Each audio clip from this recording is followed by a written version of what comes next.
नमस्कार दोस्तों, स्वागत है आप सभी का मेरे चैनल यूरेनियम गुरुजी में। यहाँ पर आज हम लोग 28 अक्टूबर से बनने वाले करंट अफेयर को देखने वाले हैं। चलिए शुरू करते हैं सेशन। तो पहला क्वेश्चन है कि हाल ही में भारत के 53 नंबर के मुख्य न्यायाधीश यानी चीफ जस्टिस ऑफ इंडिया नए जो हैं कौन बनने वाले हैं। वर्तमान में BR गवई हैं, अब नए कौन बनने वाले हैं तो जस्टिस सूर्यकांत बनने वाले हैं। ठीक है, बाकी 52 नंबर की बात करेंगे तो वर्तमान में कौन है तो आपके कौन हो जाएंगे।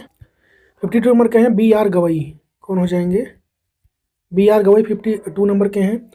53 के कौन बनने वाले हैं तो यही सूर्यकांत, जस्टिस सूर्यकांत बनने वाले हैं। इसको आपको ध्यान रखना है। ठीक है, अगले महीने तक ये अपना शपथ ग्रहण करने वाले हैं। अच्छा, अगर ये पूछे कि भारत में जो सुप्रीम कोर्ट है ये कब से स्टार्ट हुआ था अपना काम करना, इन्होंने कब से शुरुआत किया था। शुरुआत की बात करेंगे अगर हम लोग सुप्रीम कोर्ट की तो ये हुआ था आपका 1950 में, 28 जनवरी 1950 को हुआ था। इसको आपको ध्यान रखना है। और जब पहली बार हुआ था उस समय जो भारत के CJ यानी चीफ जस्टिस ऑफ इंडिया थे उस समय, वो कौन थे, हरीलाल जे कानिया थे। कौन थे, हरीलाल जे कानिया थे। इसको भी आपको लगे हाथ ध्यान रखना है। तो हमारा क्वेश्चन जो है नियुक्ति की बात करेंगे तो वर्तमान मुख्य न्यायाधीश BR गवई जो कि 52 नंबर के हैं और जस्टिस सूर्यकांत के नाम की सिफारिश उन्होंने किया है और 25 नवंबर को लगभग 2025 के बाद ये अपना पद ग्रहण करने वाले हैं। इनके कार्यकाल की बात करेंगे तो ये सूर्यकांत बन रहे हैं इस बार चीफ जस्टिस ऑफ इंडिया। 15 महीने इनका कार्यकाल होगा कुल, जो कि 27 फरवरी 2027 को ये वहाँ तक चलेगा ये। अच्छा, अगर बात करें इसमें जो सिलेक्शन होता है कि कौन भारत का नया चीफ जस्टिस ऑफ इंडिया बनने वाला है तो कैसे डिसाइड होता है, सीनियरिटी के हिसाब से। जो सीनियर मोस्ट वहाँ पे सुप्रीम कोर्ट में जज होता है, ठीक है, वही बनता है अगला नेक्स्ट वाला मुख्य न्यायाधीश। इसको आपको ध्यान रखना है। जो कि जो वर्तमान जो रहते हैं चीफ जस्टिस ऑफ इंडिया जो कि BR गवई हैं वर्तमान में, ठीक है, ये रिकमेंड करते हैं, वही बात यहाँ पर लिखा हुआ है। अच्छा, अगर कार्यकाल की बात करेंगे, कार्यकाल इनका तो 15 महीने रहने वाला तो अलग बात है। ठीक है, जो चीफ जस्टिस ऑफ इंडिया होते हैं उनका कार्यकाल कितना होता है तो 65 वर्ष। कितना होता है, 65 वर्ष। वहीं पर जो हाई कोर्ट होता है उसमें जो जो होते हैं उनका कार्यकाल कितना होता है, 62 ईयर होता है। इसको भी आपको ध्यान रखना है। बाकी अगर आर्टिकल की बात करेंगे तो आर्टिकल 124 से लेकर के आर्टिकल 147 तक सुप्रीम कोर्ट का जिक्र मिलता है आपको। इसको आपको ध्यान रखना है।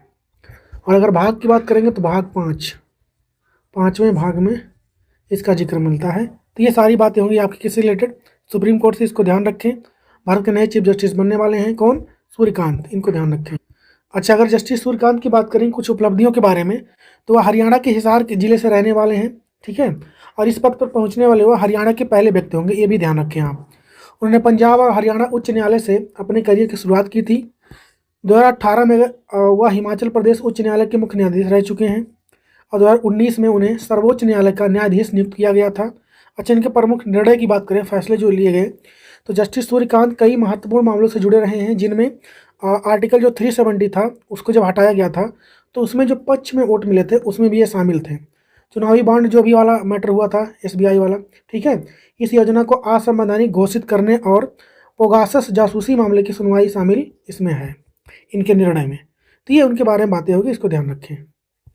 अगला क्वेश्चन है कि हाल ही में यूरोपीय संघ द्वारा दिए जाने वाला मानवाधिकार के सर्वोच्च सम्मान जिसका क्या नाम है, सखारोव पुरस्कार 2025, इसके लिए किसको चुना गया है। इस बार 2 लोग को मिलता है ये। एक तो मिलता है आंद्रेज पोग्जोबुत को, दूसरा मियाजी अमाग्लोबिली को। ये फीमेल है मियाजी अमाग्लोबिली और आंद्रेज जो पोग्जोबुत हैं ये हैं, फोटो में आपको दिख रहे होंगे। हमारा आंसर क्या हो जाएगा, A। तो पुरस्कार की घोषणा की बात करेंगे तो यूरोपीय संसद की अध्यक्ष रॉबर्टा मेट्सोला ने 22 अक्टूबर 2025 को इन नामों की घोषणा की थी। विजेताओं की बात करेंगे तो वही बेलारूस के रहने वाले हैं आंद्रेज पोग्जोबुत और जॉर्जिया की रहने वाली हैं मियाजिया अमाग्लोबिली। ठीक है, इनको मिला है सखारोव पुरस्कार। महत्वपूर्ण पुरस्कार होता है, ध्यान रखें आप लोग इसका। किस लिए दिया गया है तो इन दोनों पत्रकारों को उनके साहस और अन्याय के खिलाफ आवाज़ उठाने के लिए सम्मानित किया गया है। अच्छा, वर्तमान में फिलहाल ये दोनों जेल में हैं और दोनों ही फिलहाल अपनी पत्रकारिता के कारण जेल में हैं। आंद्रेज पोग्जोबुत की बात करेंगे जो कि बेलारूस से हैं, तो आप पोलैंड के अखबार गजेटा बायो क्या हो जाएगी, गजेटा बायो बोकोर्जा, इसके संवाददाता हैं। उन्हें बेलारूस की राष्ट्रीय सुरक्षा को नुकसान पहुंचाने के आरोप में 8 साल की जेल की सज़ा सुनाई गई है। और वहीं पर अगर हम बात करेंगे मियाजिया अमाग्लोबेली की, जो कि जॉर्जिया की रहने वाली हैं, तो वह एक प्रमुख पत्रकार हैं जिन्होंने जॉर्जिया के 2 स्वतंत्र मीडिया आउटलेट की स्थापना की। उन्हें अगस्त 25 में एक पुलिस प्रमुख को थप्पड़ मारने के आरोप में 2 साल की जेल की सज़ा सुनाई गई है, ठीक है, जिसे मानवाधिकार समूहों ने मीडिया की स्वतंत्रता पर अंकुश लगाने का प्रयास बताया था। बाकी सखारोव पुरस्कार की बात करें, इसकी शुरुआत कब होती है? 1988 में। क्या उद्देश्य होता है इसको देने का? तो यह पुरस्कार उन व्यक्तियों या समूह को दिया जाता है जिन्होंने मानव अधिकारों और मौलिक स्वतंत्रता की रक्षा के लिए उत्कृष्ट योगदान दिया हो। कौन देता है? तो यह हर साल यूरोपीय संसद द्वारा प्रदान किया जाता है। इसमें इनाम के तौर पर क्या दिया जाता है? तो 50,000 यूरो, लगभग 4.5 मिलियन डॉलर की राशि इसमें दी जाती है। सॉरी, रुपीज़ है, 4.5 मिलियन इसको दिया जाता है यहाँ पर रुपीज़। नेक्स्ट है कि हाल ही में 47वें आसियान शिखर सम्मेलन और 22वें आसियान भारत शिखर सम्मेलन, इन दोनों का आयोजन कहाँ पर हुआ है? एक ही जगह पर होता है दोनों, तो मलेशिया में हुआ, कुआलालंपुर में, ठीक है। अच्छा, आप लोग ध्यान रखें, जो आसियान है ना, इसका मेंबर जो है भारत नहीं है, तो भारत इसमें पार्टिसिपेट नहीं करता है। इसकी जो बैठक हुई 47 नंबर की है। बाकी भारत किस में पार्टिसिपेट करता है? तो आसियान भारत शिखर सम्मेलन भारत पार्टिसिपेट करता है। इस बार वह उसका 22 नंबर का था और इसमें भारत की तरफ से प्रधानमंत्री मोदी जी ने वर्चुअली यहाँ पर पार्टिसिपेट किया है।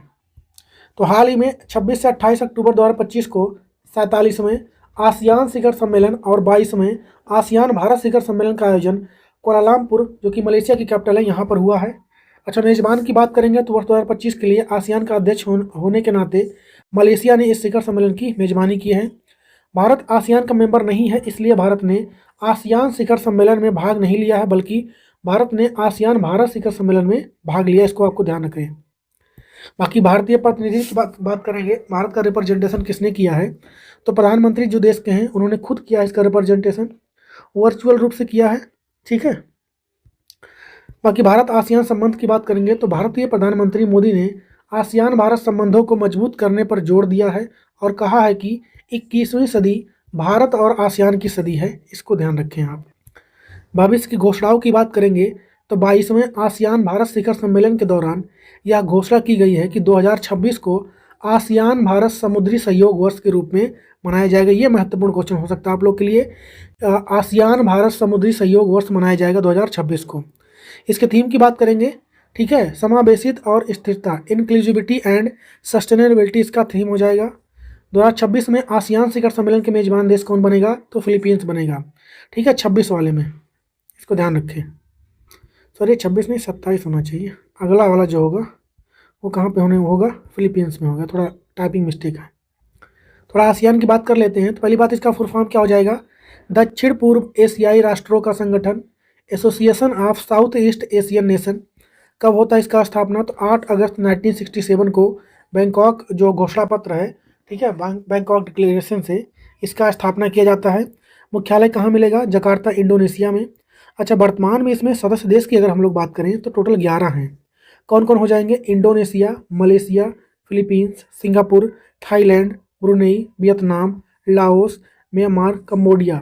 और सबसे लेटेस्ट कौन शामिल हुआ है? तो पूर्वी तिमोर या फिर टिमोर लेस्टे भी बोलते हैं इसे, इसको ध्यान रखें। तो ये सारी बातें हो गई आसियान शिखर सम्मेलन से रिलेटेड और आसियान से बारे में भी। अगला क्वेश्चन है कि हाल ही में भारतीय विज्ञापन जगत के जनक कहे जाने वाले किस दिग्गज का निधन हो गया है? पीयूष पांडे जी का अभी हाल ही में निधन हुआ है। फोटो में दिख रहे होंगे आप लोग, ठीक है। अब की बार मोदी सरकार, जो 2014 में ये स्लोगन या फिर नारा कहने आया था, वो किसने दिया था? इन्होंने ही दिया था। अब की बार मोदी सरकार, इनका निधन हो गया है। बाकी आसियान पेंट हो गया, ठीक है, कैडबेरी वाला एक ऐड आता है, फेविकोल का जो ऐड आता है, ये सारा इन्होंने दिया था। चलिए आगे देखते हैं इनके बारे में। विज्ञापन दिग्गज पीयूष पांडे का 24 अक्टूबर 25 को मुंबई में 70 वर्ष की आयु में निधन हो गया है। इनको 2016 में पद्मश्री भी दिया गया था। अच्छा, इनके प्रसिद्ध अभियानों की बात करें तो वही मैंने ऊपर बताया आप लोग को। इनका नारा जो कि स्लोगन है, अब की बार मोदी सरकार 2014, इन्होंने ही दिया था। फेविकोल का भी ऐड आता है, उसमें क्या बोलते हैं? फेविकोल का मजबूत जोड़, ये भी इन्होंने ही दिया था। कैडबेरी वाला आता है, कुछ खास है, ये भी इन्हीं का दिया हुआ है। आसियान पेंट की बात करेंगे तो उन्होंने हर खुशी में रंग लाए, ये भी इन्होंने ही दिया था। तो ढेर सारा इन्होंने दिया था। ये उनके कुछ फेमस वाले हैं जो आप लोग देखते होंगे, टीवी वगैरह में ऐड में। अच्छा, हाल ही में कुछ लोग का और निधन हुआ था और पीछे कई दिनों से वीडियो नहीं आ रहा, तो वो भी नहीं हो पाया है, तो वो क्वेश्चन मैं यहीं ले लिया हूँ। तो अभी हाल फिलहाल में 2 जो कि एक्टर थे उनका निधन हुआ है। एक तो गोवर्धन आसारानी, दूसरे सतीश शाह। ठीक है, गोवर्धन आसारानी, शोले मूवी आप लोगों ने इनको देखा होगा। ठीक है, अंग्रेजों के ज़माने का जेलर हैं, ये उनका डायलॉग था उसमें। तो 20 अक्टूबर 2025 को 84 वर्ष की आयु में इनका निधन होता है, मुंबई में हुआ है। उन्हें लंबे समय से बीमारी थी। अच्छा, इनकी प्रमुख फिल्मों की बात करेंगे, शोले हो गया, चुपके चुपके हो गया, अभिमान हो गया, बावर्ची हो गया, छोटी सी बात हो गया, ये सारी इनकी कुछ फेमस मूवियाँ हैं। वहीं पर हम लोग सतीश शाह की बात करेंगे तो 25 अक्टूबर 2025 को इनका 74 वर्ष की आयु में निधन होता है, मुंबई में। ठीक है, बाकी इनका मौत कैसे होता है, किडनी फेल होने की वजह से होता है। अच्छा, इनकी फिल्मों की बात करेंगे, उन्होंने जाने भी दो यार, मैं हूं ना, कल हो ना हो, ओम शांति ओम और हम आपके हैं कौन जैसी मूवी में अभिनय किया है। हम साथ साथ हैं इस मूवी में ये शामिल हैं, इसको ध्यान रखें आप। नेक्स्ट क्वेश्चन है कि हाल ही में वनडे क्रिकेट में सचिन तेंदुलकर के 18,426 रन जो कि है इनके, उसके बाद दूसरे सबसे अधिक रन बनाने वाले खिलाड़ी कौन बन गए हैं, तो ये बने हैं विराट कोहली। ठीक है, पहले कौन है, फर्स्ट तो सचिन तेंदुलकर हैं, उनके रन कितने हैं 18,426, और अब दूसरे नंबर पर कौन आ गए हैं, विराट कोहली। इन्होंने श्रीलंका के संगकारों को पीछे किया है। तो विराट कोहली एक दिवसीय क्रिकेट ओडीआई में सचिन तेंदुलकर के बाद दूसरे सबसे अधिक रन बनाने वाले खिलाड़ी बन चुके हैं। विराट कोहली की बात करेंगे, इन्होंने कुमार संगकारा के 14,234 रन को पछाड़कर वनडे इतिहास में दूसरे सबसे ज़्यादा रन बनाने वाले खिलाड़ी का रिकॉर्ड अपने नाम कर लिया है। अभी हाल ही में ऑस्ट्रेलिया के खिलाफ मैच के दौरान विराट कोहली ने 74 रन की नाबाद पारी खेली, जिससे उनके वनडे रन 14,255 हो गए, जो कि संगकारा से ज़्यादा हो गए हैं, इसलिए अब ये सेकेंड नंबर पर आ चुके हैं। अच्छा, सचिन की बात करेंगे, क्रिकेट के पिता कहे जाते हैं सचिन तेंदुलकर। इन्होंने 18,426 रन बनाए हैं और टोटल मैच खेले थे 463।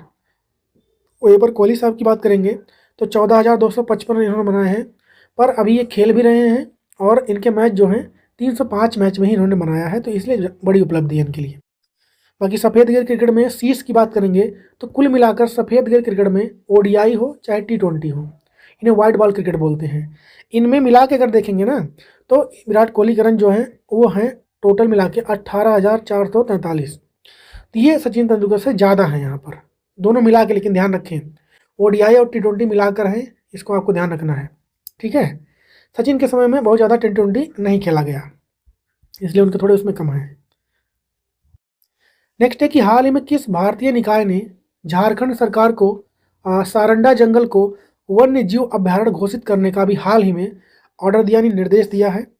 तो ऐसा किया है किसने, सुप्रीम कोर्ट ने, भारत का सर्वोच्च न्यायालय ने ऐसा किया। तो निर्देश की बात करेंगे तो अक्टूबर 2025 में सर्वोच्च न्यायालय ने झारखंड सरकार को सारंडा वन के 314 वर्ग किलोमीटर क्षेत्र को वन्य जीव अभ्यारण्य के रूप में अधिसूचित करने का निर्देश दिया है।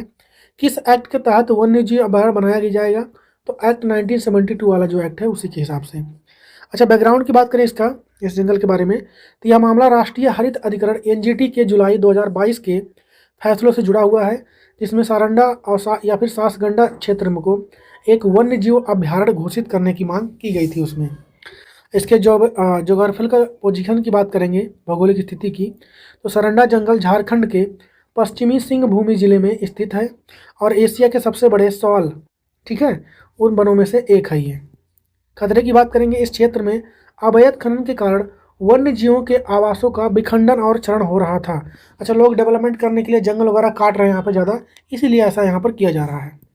इस नाम का अर्थ क्या है, तो स्थानीय हो भाषा में सरंडा को अर्थ 700 पहाड़ियाँ हैं, इसका अर्थ क्या होता है 700 पहाड़ियाँ, तो इसको ध्यान रखें आप।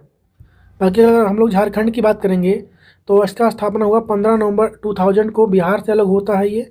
राजधानी की बात करेंगे तो इसका रांची में है, मुख्यमंत्री यहाँ पर हेमंत सोरेन है, राज्यपाल की बात करेंगे संतोष कुमार गंगवार हैं। नेक्स्ट क्वेश्चन है कि हाल ही में बंगाल की खाड़ी में आने वाले किस चक्रवात का नामकरण थाईलैंड ने किया है, तो मोन्था नाम है उसका, क्या नाम हो जाएगा, मोन्था, अभी आ भी चुका है ये। तो हाल ही में बंगाल की खाड़ी बे ऑफ बंगाल में आने वाले चक्रवाती तूफान का नाम क्या है, मोन्था नाम है इसका। इसका नामकरण किसने किया है, थाईलैंड ने। देखिए, नाम जो होता है और नामकरण कौन करेगा, ये पहले से डिसाइड होता है। ठीक है, जब तूफान आएगा तो वही नाम उस पर चिपका दिया जाएगा। ठीक है, यह चक्रवात 28 अक्टूबर 2025 को आंध्र प्रदेश के तट से टकराने की उम्मीद है। ठीक है, इस नाम का अर्थ क्या होता है? थाई भाषा में मोन्था का अर्थ होता है सुगंधित फूल या फिर सुंदर फूल। भारतीय मौसम विभाग की बात करेंगे तो उनके अनुसार यह चक्रवात 28 अक्टूबर 25 की शाम या रात को मछलीपट्टनम और कलिंगपट्टनम के बीच काकीनाडा के पास आंध्र प्रदेश तट को पार करने वाला है। नेक्स्ट है कि हाल ही में जैसलमेर में आयोजित सेना कमांडरों के सम्मेलन की अध्यक्षता किसने किया है? तो वहाँ पर किसने किया है? डिफेंस मिनिस्टर ने खुद किया है, रक्षा मंत्री राजनाथ सिंह ने। तो अध्यक्षता की बात करें, रक्षा मंत्री राजनाथ सिंह ने अक्टूबर 25 में राजस्थान के जैसलमेर में आयोजित सेना कमांडरों के सम्मेलन की इस समय प्रेसिडेंसी की है वहाँ पर। उद्देश्य की बात करेंगे तो इस सम्मेलन का मुख्य उद्देश्य है भारतीय सेना की परिचालन तैयारियों, सामरिक प्राथमिकताओं और आधुनिकीकरण की पहल की समीक्षा करना। बाकी ऑपरेशन सिंदूर का भी वहाँ पर जिक्र किया गया है। ठीक है, उपस्थिति की बात करेंगे, इस सम्मेलन में chief of defence staff CDS general Anil Chauhan भी शामिल थे, भारत के दूसरे CDS हैं ये। और सेना प्रमुख जनरल उपेंद्र द्विवेदी भी, आर्मी के जो हेड है वर्तमान में, वो भी यहाँ पर शामिल थे। नेक्स्ट है कि हाल ही में लक्ष्मण झूला को बदलने के लिए मतलब इसको रिप्लेस करने के लिए भारत का पहला कांच का सस्पेंशन ब्रिज बजरंग सेतु, जिसका नाम है, दिसंबर 2025 तक कहाँ पर बनकर तैयार हो रहा है? तो लक्ष्मण झूला कहाँ पर है? वहीं पर उसके बगल में बनकर तैयार हो रहा है ये ऋषिकेश में। लक्ष्मण झूला बहुत दिनों से बंद कर दिया गया था क्योंकि बहुत ही पुराना था, टूटने खतरा था, इसलिए नया बनाया गया है। और इस बार शीशे वाला है, देखो इस तरीके से यहाँ पे फोटो में दिख रहा है आपको, शीशे वाला बनाया ताकि आप लोग बढ़िया व्यू मिल पाए देखने के लिए। मैं थोड़ा जूम करके दिखाता हूँ आप लोग को। ये देखिए, ये देखिए, ये वाला है। यहाँ पे जो नया वाला बनेगा ये शीशे का होगा ताकि नीचे भी क्लियरली दिख पाए। और ये सस्पेंशन ब्रिज होने वाला कांच का भारत का पहला, ये भी आपको ध्यान रखना है। तो हाल ही में लक्ष्मण झूला को रिप्लेस करने के लिए भारत का पहला कांच का सस्पेंशन ब्रिज बजरंग सेतु, नाम ध्यान रखना आप लोग, दिसंबर 25 तक ऋषिकेश उत्तराखंड में यह तैयार हो जाएगा। बजरंग सेतु की बात करेंगे तो यह भारत का पहला कांच का सस्पेंशन ब्रिज होने वाला है। कहाँ पर? तो ऋषिकेश उत्तराखंड। किस नदी पर? तो गंगा नदी पर।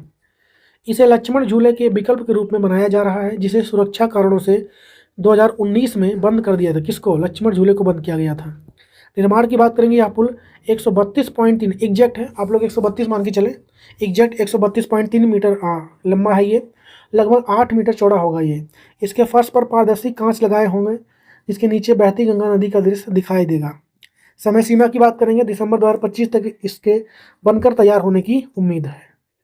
नेक्स्ट है कि हाल ही में वर्जिश देसाई द्वारा लिखित पुस्तक मोदीज मिशन का विमोचन महाराष्ट्र के राज्यपाल आचार्य देवव्रत और मुख्यमंत्री देवेंद्र फडणवीस ने कहाँ पर किया है? तो मुंबई में। तो हाल ही में वर्जिश देसाई द्वारा लिखित पुस्तक मोदीज मिशन का विमोचन महाराष्ट्र के मुंबई स्थित राजभवन में राज्यपाल आचार्य देवव्रत और मुख्यमंत्री देवेंद्र फडणवीस द्वारा किया गया है। पुस्तक का विषय क्या है? तो यह पुस्तक प्रधानमंत्री नरेंद्र मोदी की यात्रा और उनके नेतृत्व पर केंद्रित है। इसमें उनके बचपन से लेकर प्रधानमंत्री बनने तक के सफ़र और उनकी शासन की सोच को दर्शाया गया है। और आज का क्वेश्चन है कि तुवालू अंतर्राष्ट्रीय प्राकृतिक संरक्षण IUCN का किस नंबर का भी हाल ही में सदस्य देश बना है? इसका जवाब छापेंगे आप लोग कमेंट में। बाकी सेशन कैसा लगा ये भी बताइए। वीडियो आपको लेट में मिल पा रहा है, आजकल थोड़ा प्रॉब्लम चल रहा है इसलिए वीडियो लेट हो जा रहा है आप लोग को। ठीक है, बाकी ध्यान रखिए अपना, मिलेंगे हम लोग कल की वीडियो में, तब तक के लिए जय हिंद।